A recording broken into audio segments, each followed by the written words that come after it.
మాట్లాడుతున్నాను. ఇప్పుడున్న మున్సిపాలిటీ పరిధిలో నుంచి 4 కిలోమీటర్లు ఇప్పుడు మున్సిపాలిటీలో నుంచి వెళ్తుంది.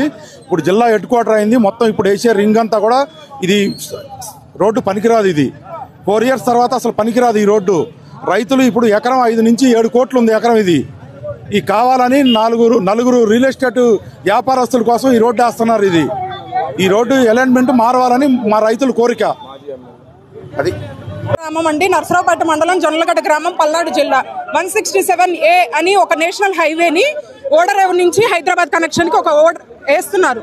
దానివల్ల మాది నర్సరావుపేట మండలం. నర్సరావుపేట ఇప్పుడు ఏదైతే ప్రపోజల్ తీసుకొస్తున్నారో రోడ్డు పక్కన, ఆ రోడ్డు నర్సరావుపేట టౌన్కి జస్ట్ 1 కిలోమీటర్లో ఉందండి. మా ఇది పోరాటం దేనికంటే 1 కిలోమీటర్ దూరంలో ఉన్న టౌన్కి నేషనల్ హైవే వేయటం అనేది చరిత్రలో ఎక్కడా లేదు. ఇప్పుడు తీసుకొచ్చి కొత్తగా వేస్తున్నారు.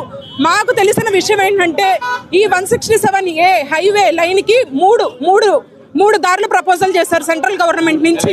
3 అలైన్మెంట్స్ ఇచ్చారు. మా అలైన్మెంట్ ఎందుకు చూస్ చేసుకోవాలి?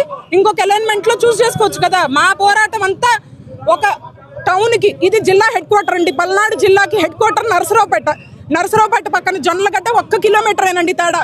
ఈ నేషనల్ హైవే టౌన్కి 1 కిలోమీటర్ దూరంలో వస్తుంది. ఆ 1 కిలోమీటర్లో రావడం వల్ల ఫ్యూచర్లో మాకు చాలా ప్రాబ్లమ్స్ వస్తాయి. ఎవరైనా టౌన్కి 1 కిలోమీటర్ దూరంలో నేషనల్ హైవే చూపించండి, మేము దానికి ఒప్పుకుంటాము.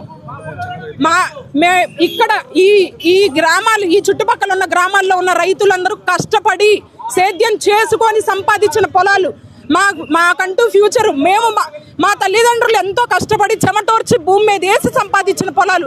మాకు తాతలు ముత్తాతలు ఎవరు ఇవ్వలేదు. పొలిటికల్ లీడర్స్ లాగా మేమేం సంపాదించలేము, ఇండస్ట్రియలిస్టుల లాగా మేమేం సంపాదించలేమండి.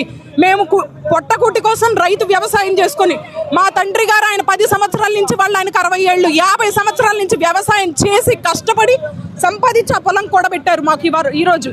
అలాంటి పొలాలు ఊరకనే పోతే మా బాధ ఏంటి? మా ఫ్యూచర్ ఏంటి? మా డిమాండ్ ఏంటంటే 3 అలైన్మెంట్ ఇచ్చారు కదా, అలైన్మెంట్ మార్చండి. టౌన్ కి దగ్గరలో, అసలు టౌన్ కి పక్కన హైవే వేసేది ఏంటండి? ఆప్షన్ 1, ఆప్షన్ 3 ఉన్నాయి కదా, అవి చూస్ చేసుకోండి. మేము అధికారులతో మాట్లాడుతున్నప్పుడు ఒక 5 కిలోమీటర్ల తేడా, ఒక నేషనల్ హైవే 5 కిలోమీటర్లు ఎక్స్ట్రా రావడం వల్ల నష్టం ఏంటండి? రైతులకు న్యాయం చేయండి.